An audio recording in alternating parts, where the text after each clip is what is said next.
Jewish leaders were disturbed with Jesus. Opposition was intensifying after he healed the paralytic on the Sabbath, telling him to carry his mattress.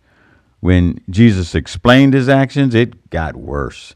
Jewish leaders were resolved to do away with him. In this environment, our lesson begins with Jesus addressing the Jewish believers in the crowd.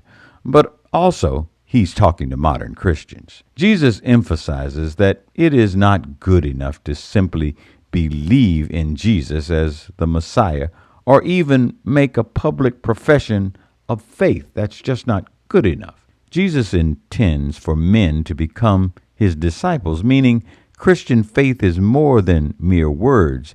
It is a manifestation of our daily walk, living, abiding in his word. Through the practice of our faith, by abiding in his word, Jesus tells them, and he tells modern Christians, that we will come to know the truth, and the truth shall set us free. At this point, Jesus is interrupted by his adversaries, who begin to question his statement. What they hear is that those who abide in Jesus' word will be set free. Now, this implies that they are not presently free, and thus they are slaves. And they see themselves as descendants of Abraham, never slaves, so they don't need to be set free. Now, we know that Jesus is not talking about the same kind of freedom that they're referring to, but given their history and the fact that they're under Roman occupation at this very time, the argument that they are putting forth is simply wrong. But Jesus responds to their objections, saying, everyone who sins is a slave to sin. Now let's pause here. Earlier in this chapter, Jesus has challenged Jewish leaders, saying, the one who is without sin cast the first stone against the adulterous lady. Every one of them dropped their stones and left, admitting that they were sinners. So Jesus is making clear here that since we all are sinners, we all are slaves to sin and need freedom. Now, Jesus carries this analogy a little further, saying, a slave has no permanent place in the family. He can be sold, put to death.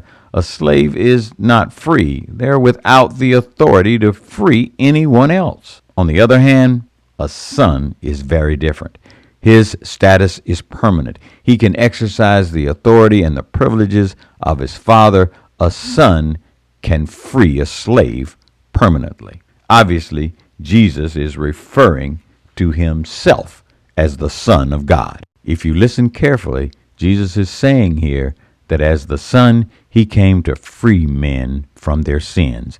And this freedom is assured because he indeed is the Son of God.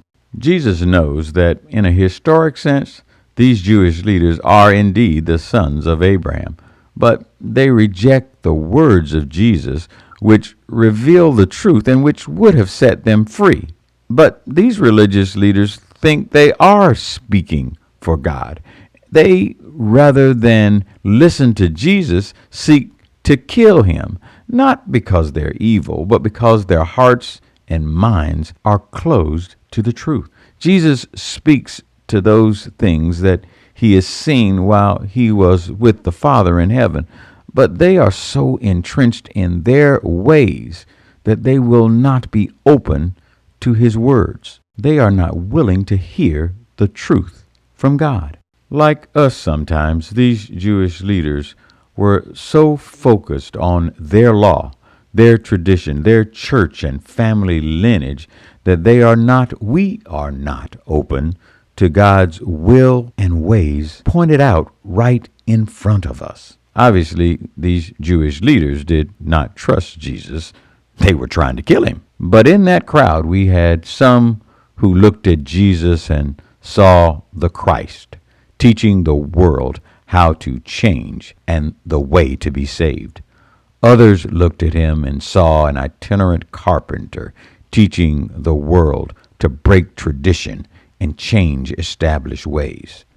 As we reimagine church after COVID moves to the endemic phase, what will we see in front of us?